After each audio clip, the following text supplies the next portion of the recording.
Selamat datang di Radix. Sesaat lagi, kamu akan mendengarkan obrolan dari segmen Buka Buku. Kamu bisa mendengarkan sambil berbaring, menyetir, bahkan makan sekalipun. Selamat mendengarkan.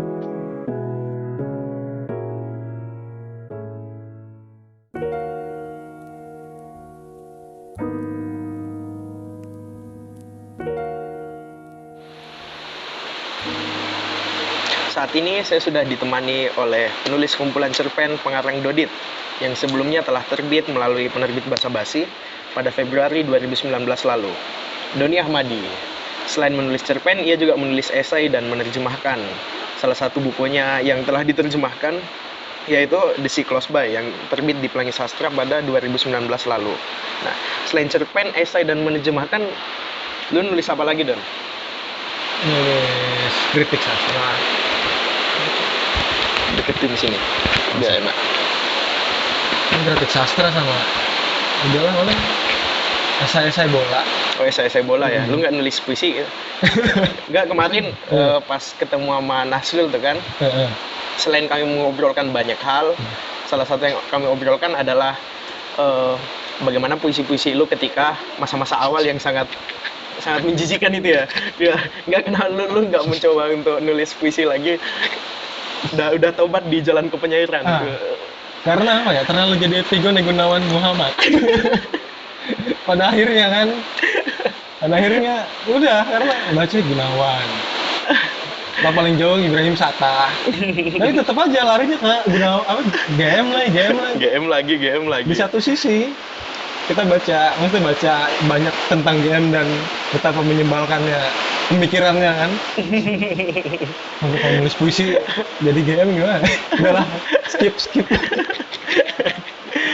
Oke, bagi para pendengar Radix, karena saat ini kami rekaman di Lumingto ya, dan di belakang Lumingto ini ada suara aliran sungai. Mungkin jika ada bunyi yang agak-agak mengganggu gitu, ya harap dimaklumi. Oke, mungkin kita langsung aja ya, Don. Tapi sebelumnya saat ini lu sibuk apa? Lagi nembak kecil lagi garap terjemahan. Oh, terjemahan lagi ya? Terjemahannya siapa ya? Terjemahin ada penulis muda Amerika. Dia nulis fiksi yang pendek-pendek banget gitu. Fiksi mini gitu ya? Semacam fiksi mini tapi ada yang lumayan panjang dan pendek. Tapi kalimat-kalimatnya itu enggak kayak cerita paling pendeknya Amerika Latin ya? Ada yang mirip, ada yang beda. Tapi kekuatannya dia itu paragrafnya nggak pernah panjang. Dalam satu paragraf minimal paling banyak itu 3 kalimat. Sangat paling banyak 3 kalimat dan tipis-tipis kan.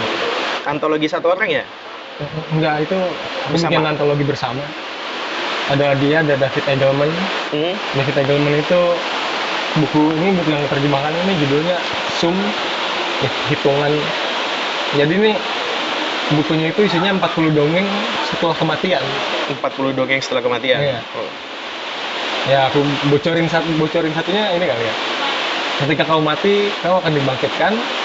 Terus kau akan dibangkitkan dengan semua hal yang kau lakukan di bumi dalam satu waktu. Misalnya kau mengendarai mobil selama 3 hari. Absurd ya? Kau gunting kuku selama 17 jam. Nah, ini itu lucu dan seru banget sih. Dan rencana itu bakal jadi satu buku sama beberapa fiksi yang pendek juga. Salah satunya ada Lydia Davis dan Edgar Keret. Oh, Edgar Keret yang akan kita bahas juga saat ini ya. Berarti itu akan diterbitkan di Anagram ya? Ya, mudah-mudahan. Bagi teman-teman yang belum tahu, Doni ini juga mengelola penerbit Anagram yang sebelumnya telah menerbitkan buku pemenang 3 sayembara novel DKJ tahun 2018 yang berjudul Balada Supri. Oke, mungkin langsung aja ya. Yang membuat lu tertarik dengan Edgar Keret ini apa sih, Don? Maksudnya si Edgar ini kan fiksi-fiksinya belum banyak atau mungkin baru satu yang masuk di Indonesia ya secara resmi gitu melalui Bentang ya. Selebihnya diterjemahkan lepas di media daring gitu kan. Selebihnya terjemahan liar doang. Di blog. Ya, yang membuat lu tertarik dengan si penulis Yahudi asal Israel ini yang sangat mencintai kedamaian itu apa? Ya? Awalnya itu aku tahu Edgar itu dari terjemahan temenku. Itu sekitar 2013 atau 14 doang gitu. Dan terjemahin Keret terus dikasih ke forum di kampus buat didiskusiin ya? Iya, didiskusikan. Dan yang menarik itu adalah tentu saja imajinasinya, loncatan peristiwa ke peristiwa, bagaimana kelamnya tokoh-tokohnya, dan bagaimana situasi kelamnya itu dibalut dengan humor, dan kita ketawa gitu. Ini lucu juga ya. Ini siapa nih penulisnya nih? Edgar. Dan yang lebih menarik adalah dia orang Israel. Iya. Itu menarik. Itu sangat menarik. Karena tentu saja Israel di Indonesia adalah itu bisa dikasih tanda kutip tentu saja kan. Orang bejat ya. Dan ini menarik sih ketika baca buku Edgar. Tapi Edgar ini penulis yang belum lama ya, maksudnya dalam artian dia penulis yang masih hidup yang pertama kan. Nah, dia masih dan karya-karyanya kan masih tergolongkan tahun 90-an ya. Buku aku lupa itu tahun berapa, tapi 99 dia udah nerbitin buku, dan tahun ini nih, kalau tahun lalu 2019 dia baru nerbitin lagi Kumpulan Cerpen ya. Oh, tapi si Edgar ini nggak nulis novel ya? Enggak. Hanya cerpen ya. Oke, saat ini kami akan membahas tentang buku memoir yang dia tuliskan, The Seven Good Years. Seven Good Years ini sebelumnya sudah diterbitkan oleh Bentang Pustaka pada tahun 2016. Mungkin lu bisa ceritain Don, ini buku tentang apa gitu? Ini memoir tentang kisah hidupnya atau tentang kisah suatu daerah yang sedang dia jalani? Seven Good Years itu memoir yang dia alami sih, menurut pernyataan dia. Menurut pernyataan si penulis ini, si Edgar Keret ini adalah kisah nyata gitu. Ini yang dia alami dan akhirnya dia tulis. Kita bisa percaya itu kalau misalnya hanya baca pengantarnya ya. Tapi ketika baca isinya itu kita bisa curiga sendiri, jangan-jangan ini fiksi, karena beberapa cerita Keret itu hampir mirip dan begini. Ketika dia menyajikan ironi di depan matanya gitu, seperti cerita kisah pertama di Seven Good Years, ketika satu keluarga ini, si Edgar, anaknya dan istrinya ingin pergi ke rumah sakit, lalu dia ngelihat ada rudal jatuh dan mereka bertiga keluar gitu. Dan bagaimanapun caranya dia harus membujuk si anak ini agar tetap bisa senang gitu. Tanpa merasa takut ya. Tidak merasa dengan takut. Suasana peperangan. Dengan suasana peperangan itu dia keluar dan bilang, bagaimana kalau kita main roti lapis menurutnya. Lalu istrinya tiarap. Lalu si anak ini dia bilang jadi, aku lupa itu namanya apa, salami atau di bagian tengah ya. Di bagian tengah. Kayak daging gitu ya, kayak daging atau sayur gitu ya. Sayur. Dan Edgar di bagian atas. Menariknya adalah ketika kisah itu diakhiri dengan rudal yang jatuh jauh di depannya, dan dia berpikir kalau sepertinya lebih banyak salami yang hancur di depan, lapis lainnya yang hancur, lainnya hancur, dan kita masih bisa tertawa di situ. Itu ini banget sih, itu sangat ngasih kesan. Lalu ada kisah kedua yang lumayan gila menurut kita. Jadi dia pernah nulis di print, dikasih ke kakaknya. Terus komentar kakaknya adalah, ini karyamu, ini tulisannya bagus. Terus dia minta diambil sama kakaknya tulisannya, dipakai buat ngambil kotoran anjing. Dan dalam pengakuan Keret, dia bilang kalau ini yang membuat saya tetap menulis. Maka ini pengalaman yang menurut Keret adalah pengalaman aslinya, dan menurut pembacaanku sendiri gitu, sebagai pembaca, fiksi-fiksinya dia juga bergerak di situ gitu. Dan aku merasa kalau Keret ini penulis yang jujur, karena dia menulis yang dekat dengannya gitu, yang dia alami dengan mungkin dengan tambahan imajinasi dan segala macam. Kalau di Seven Good Years itu hampir semuanya itu bisa diterima logika ya. Beda mungkin dengan di cerpen-cerpennya yang ada absurd dan aneh gitu. Berarti fiksi autobiografi semacam si yang lu terjemahin kemarin ya, si Albert Camus ya. Mirip atau seperti Hemingway.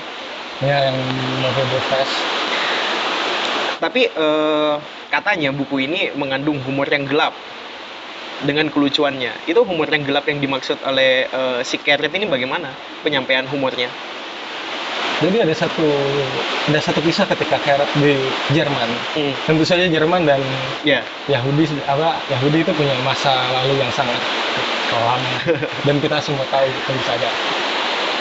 Jadi dia diajak, kalau nggak salah lagi ada festival di Jerman, festival itu dia datang malamnya, dia diajak ke bar. Dan dia dengar kalau ada orang Jerman yang lagi mabuk, meracau gitu. Yang kalau dalam bahasa Jerman itu artinya, ini aku lupa ingat banget. Nanti teman-teman mungkin bisa koreksi gitu. Dia bilang, pergi Yahudi atau keluar Yahudi. Mengatakan kepada si tokoh. Enggak, dia meracau. Dan karena Carrot dengan yang digambarkan di situ, dia tentu saja masih punya ingatan masa lalu yang sentimental dengan Jerman kan. Dia sekonyong-konyong nyamperin si pemabuk itu dan, ada apa ini, gue orang Israel. Dengan bahasanya di Carrot gitu ya kan. Padahal orang Jerman ini maksudnya bukan itu. Iya. Dia cuma lagi mabuk. Tapi karena traumatik yang dia hadirkan di situ dan dikasih tahu sama temennya, ditarik lah Carrot, itu dia nggak ngomong begitu. Dia lagi maksud dibalik rasuahnya disampaikan ya. Itu kan sesuatu yang sentimental tentu saja kan, tapi dia bisa menghadirin itu dengan itu lelucon. Ya kan, itu lelucon sekali gitu. Padahal kita tahu kalau misalnya Nazi dengan Yahudi itu udah sekacau apa kan, dan dia bisa bawain dengan sehumor itu. Lalu ketika dia ke Indonesia, dia sebelum ke Indonesia dia cari tahu dulu negara Israel dibakar. Oh, berarti si Carrot ini pernah ke Indonesia ya? Dia pernah datang ke Ubud Writer. Dalam rangka tulisannya itu. Jadi pernah bilang, aku lupa tahun berapa, dia cerita di dalam buku itu, di Seven Good Days itu ada ceritanya dia gitu. Sebelum ke Indonesia dia searching dulu apakah Israel. Wah, kacau sih. Tapi memang orang Indonesia sebagian besar membenci Israel. Dan alasan dia akhirnya datang ke Indonesia adalah ketika dia tahu, di Bali ternyata mayoritas Hindu. Aman. Gak ada nih, aku aman nih. Tapi lu melihat nih, lu sebagai penulis Indonesia melihat si Carrot yang dia orang Israel, tapi gak semua orang Israel yang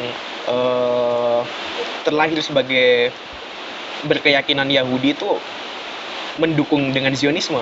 Nah, maksudnya apakah lu melihat siasat si Carrot ini sudah cukup tepat atau bagaimana yang dia melakukan siasat untuk bukan siasat ya, strategi untuk menebar kedamaian melalui tulisan-tulisan fiksi. Maksudnya apakah orang di Palestina atau orang-orang di Israel itu masih punya waktu untuk membaca sebuah buku di tengah kekacauan suasana perang? Kalau dibilang siasat mungkin lebih tepatnya ini ya, dia butuh memang menulis ini semacam meditasi gitu. Banyak kan penulis yang ibaratnya karena dia nggak tahu, maksudnya ketika dia banyak kecamuk di dalam pikirannya dan di luar suasana ini, dan meditasinya yang menulis gitu. Dan siasatnya mungkin ini kan ya, siasat yang menurutku sih ini bukan siasat, tapi ini emang karena kejujuran aja gitu. Karena mungkin ini satu-satunya cara yang bisa dia lakukan ya. Karena menulis adalah salah satunya cara dia gitu, dan yang paling penting adalah dari buku Seven Good Years ini kita diberi wajah perspektif yang lain tentang Israel gitu. Apalagi Indonesia khususnya. Indonesia itu kalau kita nyebut Israel, kita tahu pasti kan kejam. Apa kata yang keluar setelahnya gitu. Coba tulis satu kata tentang Israel misalnya kan. Nah, dan Carrot ini menjikir-balikan itu semua kan. Nggak semua orang Yahudi itu begini, nggak semua. Dia menghadirkan perspektif putih gitu ya. Dia menghadirkan bahwa di tengah kecamuk antara God dan evil, ya masih ada kebaikan dan harapan ya. Tapi padahal sebenarnya satu-satunya solusi nih ya menurut gue ya, cara yang cukup tepat juga dilakukan adalah menjadi politisi dan merusak tubuh itu. Mungkin itu cara yang menyeramkan sih, tapi dia menjadi politisi, setelah itu menulis, setelah itu menghancurkan kepercayaan-kepercayaan Zionisme. Tapi lu melihat nggak bahwa apa yang telah dilakukan Keret ini cukup berdampak nggak sih bagi pembaca-pembaca yang mengalami traumatik gitu? Kalau misal kita perlu berasumsi nih, misal lu sebagai korban yang di Palestina, lu membaca si Keret tuh sebagai orang Israel yang menulis tentang begini. Lu yang sedang mengalami traumatik peperangan, apakah akan bisa membaik atau bisa menerbitkan harapan yang mungkin sekecil apapun setelah membaca buku itu? Kurasa dia cukup memberi suara kepada teman-temannya yang seideologi dengannya gitu. Tentang kedamaian ya. Tentang kedamaian itu sendiri. Ketika Israel Palestina hanya diberitakan tentang perang dan tentang Israel yang jahat-jahat, Keret menulis untuk orang Yahudi yang begini ya. Ada yang begitu dan kurasa Keret juga sangat politis. Karena di memorinya itu ada dia ngejek salah satu Perdana Menteri atau petinggi Israel yang disamakan dengan anaknya. Jadi ceritanya begini. Di sekolah anaknya itu nggak boleh makan coklat. Lalu tapi anaknya badung tetap makan coklat. Anaknya diomelin lah gurunya. Keret dipanggil. Kenapa? Ini deh si Lidor kalau salah ya anaknya. Dia makan coklat terus ditanya anaknya, kok kamu makan coklat? Kan nggak boleh nih siswa makan coklat. Aku bukan siswa, kucing.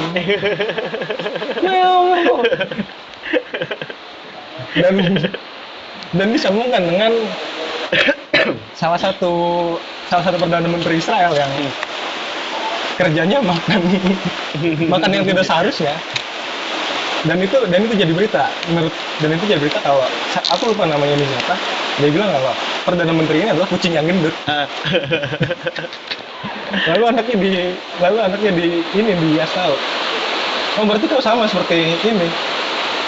Berarti Perdana Menteri ini sama seperti Lidor. Bedanya dia adalah kucing gendut yang malas.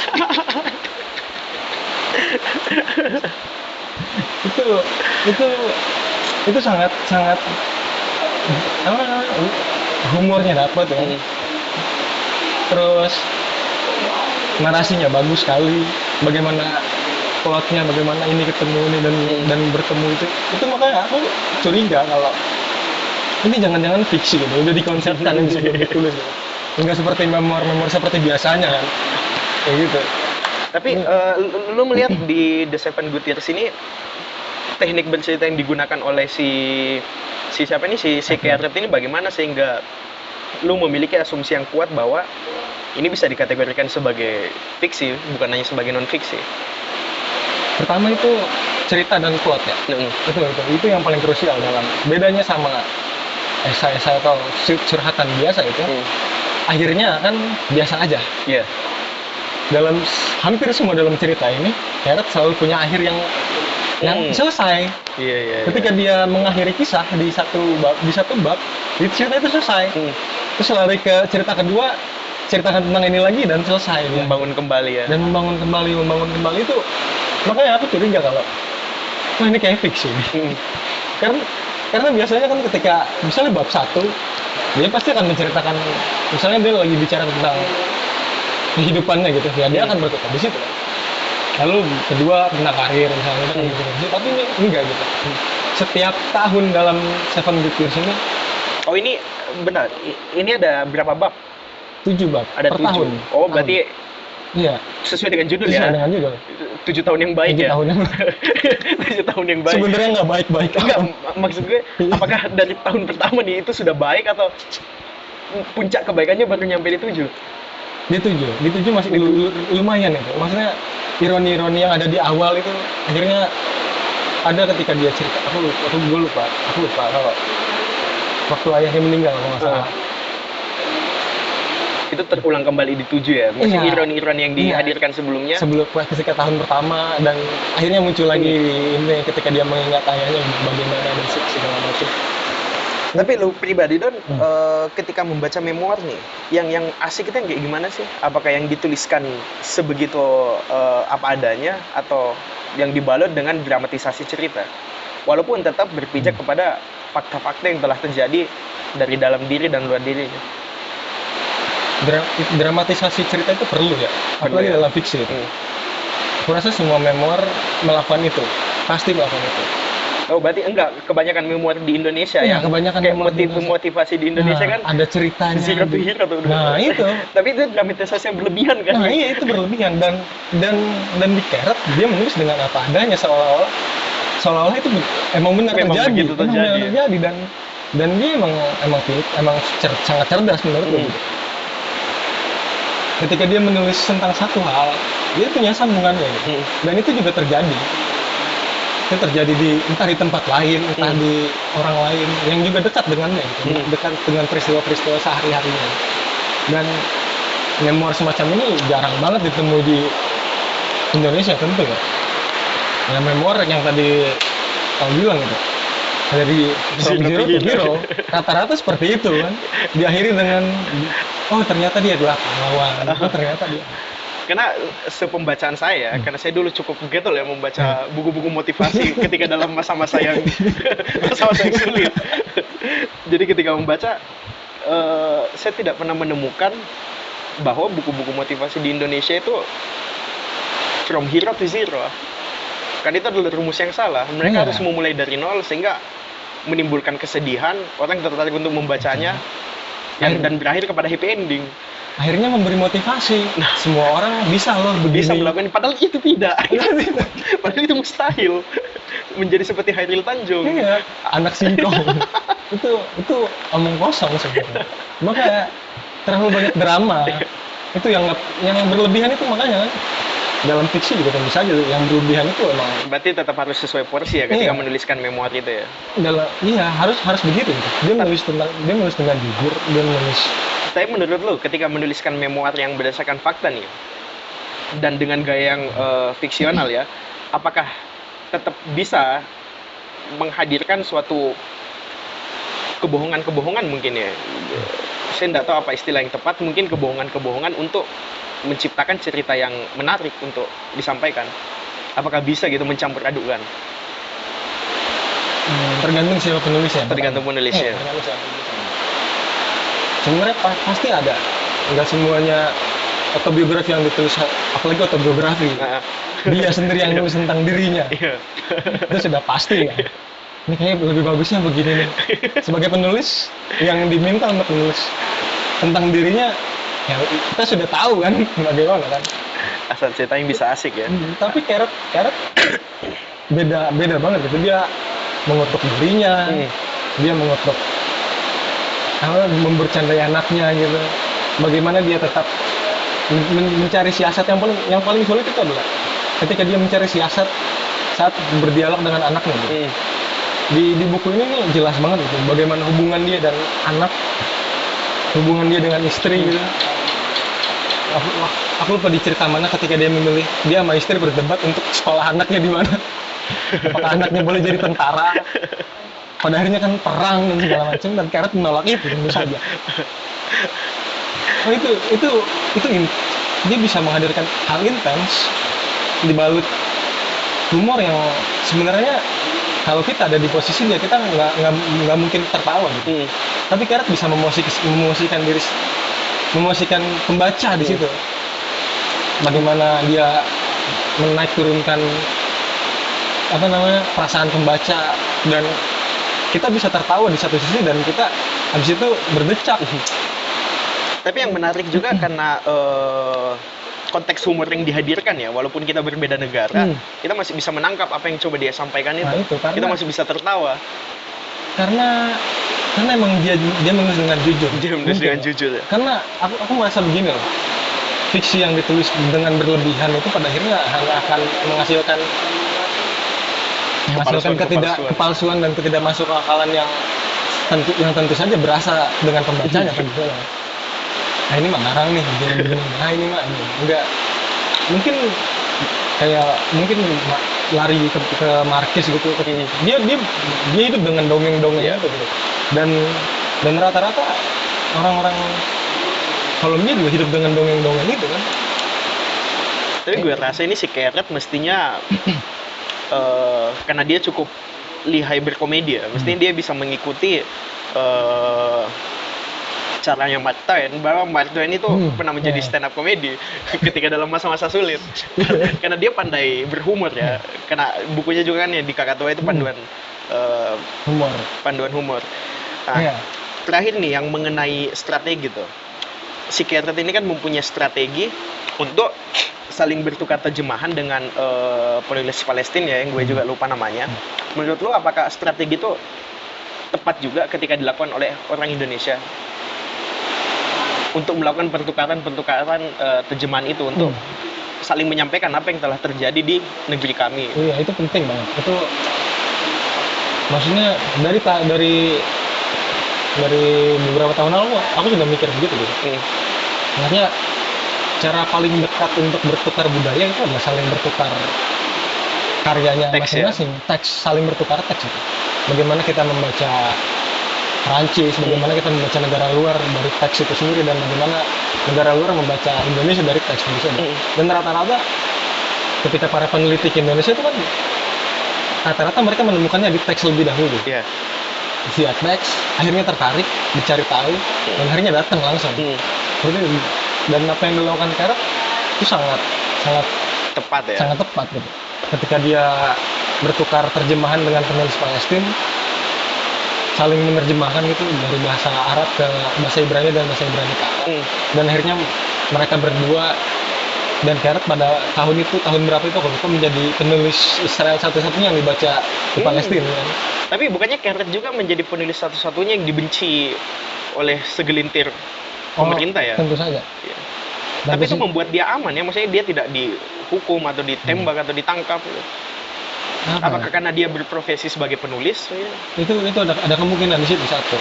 Apalagi dia udah sangat terkenal kan. Iya. bisa turun, bisa dia pamor Israel kalau orang ini dibungkam kan. Yang diserang adalah penulis. Iya. Ya? Itu apa ya? Mungkin kayak tahun sekarang kalau kayak misalnya kau nulis tentang misalnya kayak buku yang baru terbit itu Kejatuhan Gus Dur gitu. Itu kan nama-nama orang sekarang dibahas.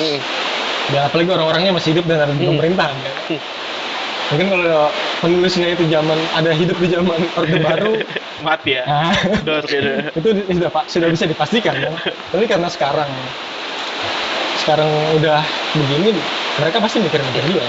Dan dunia internasional juga mikir-mikir, kecuali orang-orang yang tidak punya tempat. Yang mereka berjuang sendirian, aktivis satu lingkungan, hanya berjuang di daerahnya dan hanya dikenal di daerahnya, itu gampang banget. Dan di Indonesia kan banyak banget kan aktivis-aktivis yang begitu, yang akhirnya udah hilang, meninggal. Nah, karena sebelumnya di awal lu sempat menyebutkan nama Edgar Garret tuh sebagai target terjemahan lu. Lu nggak tertarik untuk terjemahin utuh gitu? Bukan utuh ya, beberapa antologi cerpennya lu terjemahin ke Indonesia? Iya, ada. Makanya aku bener gitu juga lagi nyari penerjemah bahasa Ibrani gitu. Oke, bagi para pendengar Radix nih yang rasanya juga mustahil ya, yang tertarik, yang mempunyai skill untuk menerjemahkan bahasa Ibrani boleh menghubungi Doni langsung untuk melamar sebagai penerjemah lepas. Karena emang di Israel itu mereka punya semacam komite buku dan dia ngasih beasiswa untuk siapapun penerbit dari manapun yang bisa menerjemahkan dari bahasa Ibrani untuk ke negaranya. Untuk ke negara asal dan dan ada beasiswa di situ. Mengenai komite buku ini belum ada penulis Indonesia yang melakukan penelitian ke Israel ya? Nah itu. Belum ada ya? Pertama, ini bocoran dari temenku, ada salah satu temenku yang tahun lalu ingin residensi ke Palestina. Karena dia ingin meneliti puisi Arab. Karena puisi Arab itu di sastra Indonesia sendiri cukup berpengaruh. Dan dia dikasih tahu oleh salah satu temannya yang pernah ikut residensi, dia bilang komite buku itu sangat mempertimbangkan daerah konflik. Karena tentu saja kan kita nggak mau mengirim penulis ke daerah konflik dan akhirnya ya hal-hal yang nggak diinginkan. Tapi Esa Tegar itu kan ke Bosnia dulu. Bosnia apa kemana? Iya, itu kan masih daerah konflik bukannya? Enggak, udah selesai. Oh, udah enggak ya? Udah enggak. Itu kan pasca Yugoslavia nih. Ya dia, makanya Esa Tegar kan kalau di postingan-postingannya kan ini sisa-sisa perang. Sisa-sisa ya? Ada dia foto makam banyak kan gitu. Oh, berarti salah satu alasan pertimbangan dari Komite Buku yaitu kehati-hatian dalam memilih daerah konflik ya. Makanya sebenarnya itu penting banget sih penulis sastra. Padahal kan mereka juga di sana mempunyye komite buku yang bisa menjadi jembatan ya untuk bisa sampai ke sana. Iya, itu bisa jadi pertukaran yang menurutku gampang banget bener. Apalagi komite bukunya dia itu aku lupa ininya apa, singkatannya apa. Menaungi hampir semua penulis Israel. Hampir semua penulis Israel. Kalau kita buka websitenya itu dari A sampai Z itu ada penulisnya dan kita bebas milih di situ. Tapi dalam tanda kutip hanya untuk fiksi, hanya untuk prosa, hanya untuk sastra gitu. Dia nggak membiayai non fiksi dengan puisi gitu ya. Enggak, puisi doang. Dia nggak membiayai non fiksi doang. Non fiksi doang ya. Kalau sama ini sama novel grafis bergambar itu enggak. Cuma karya sastra. Oke, makanya apa tuh? beberapa buku Keret yang gue punya itu penerbit Amerika kalau nggak salah. Itu semua hasil beasiswa itu. Yang dalam bahasa Inggris ya? Iya. Berarti itu hasil terjemahan dari Ibrani? Iya. Ada 2 buku yang aku punya itu. Yang The Bus Driver, yang apa ya, supir bis yang ingin menjadi Tuhan. Bahasa Indonesianya. Ya kalau di bahasa Indonesia nggak gitu, dan Gadis di Atas Kulkas. Itu semua hasil dari komite buku mereka yang bekerja sama gitu. Oh, berarti negara-negara lain sudah cukup banyak menerjemahkan dan Indonesia enggak ya? Iya, sayang banget. Dan kalau kita buka dan kita klik Keret itu Indonesia cuma satu doang itu yang The Seven Good Years. Tapi lu nggak pernah berpikir bahwa mungkin ketakutan Indonesia menerjemahkan Keret nih, pertama karena dia Israel ya, kedua dia keturunan Yahudi, dan hubungan antara Palestina dengan Indonesia karena Muslim mungkin ya, sehingga salah satu alasan dia tidak diterbitkan karena itu. Sebenarnya nggak ngaruh juga sih. Nggak ngaruh juga ya.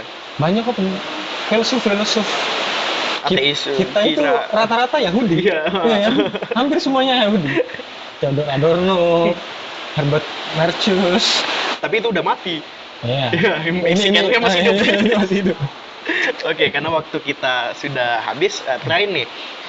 Boleh dong, karena lu baru mengelola penerbit independen nih, boleh dong diceritain itu anagram kayak gimana gitu. Apakah teman-teman boleh mengirimkan naskah di sana, atau ada kriteria khusus untuk menerbitkan di anagram, atau lu nggak membuka peluang untuk penerimaan naskah tapi lu mencari naskah? Lebih yang kedua, lebih nyari naskah. Lebih mencari naskah ya. Mungkin di tahun-tahun mendatang kali ya bakal ada open submission dulu, tapi untuk awal-awal ini emang kita fokus ke yang kita suka dulu gitu. Oh gitu ya. Kita fokus mau menerbitin ini dan segala macam itu. Tapi lebih cenderung kemana nih? Puisi atau prosa atau non fiksi atau bebas aja? Yang mana yang oke pas dengan selera kalian terbitkan? Pertama yang penting menurut redaksi. Ya. Karena macam-macam. Ini bocoran aja ya. Di tahun ini anagram lagi nyiapin beberapa naskah. Ya, ada terjemahan itu sepilihan cerita sekali duduk itu yang itu. Lalu ada kumpulan kritik sastranya Gilang Saputro. Lalu ada salah satu wawancara tokoh sastra Indonesia. Sepilihan wawancara yang aku nggak tahu juga kan.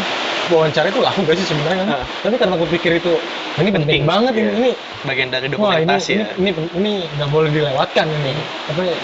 Dan nggak apa-apa, dan untungnya teman-teman di anagram itu ya percaya aja. Maksudnya, ini gimana nih, ini bagus nih. Oh ya udah, gini. Udah siap dalam. Oh, berarti masalah pertimbangan pasar itu masih masuk ke dalam faktor kedua ya. Iya. Yang penting pertama bagaimana mendokumentasikan dan menyebarkan karya yang menurut kalian penting ya. Yang penting dulu, karena apa ya? Karena banyak karya-karya yang menurutku penting dan aku dapatnya susah. Dan itu menyebalkan kan, susah banget. Dan kalau enggak kita lakukan ya karena aku dan teman-teman bisa gitu dan punya akses, ya udahlah lakukan dulu deh. walaupun cenderung idealis ya, tapi dan maka dari itulah ada proyek-proyek sampingan lah tentu saja untuk menghidupi dapur. Tapi yang terutama yang ini penting nih, ayo nih, udah kita garap gitu. Berarti mengelola penerbitan masih merasa belum kaya ya? Nah, tidak akan kaya. Jauh. Karena memang suka sih. Ini seluruh anggota Anagram itu punya kerjaan masing-masing. Ya, dan membiayai penerbit itu dari kerjaan pribadi masing-masing. Dan ya ini emang pekerjaan, ya bahasa kerennya mungkin kerja kebudayaan. Ya, kerja kebudayaan. Ada sisanya lah, ada manfaatnya buat orang lain. Berarti Anagram ini dikelola oleh, kalau berdasarkan logonya 3 orang ya? Ya, awalnya emang 3 orang.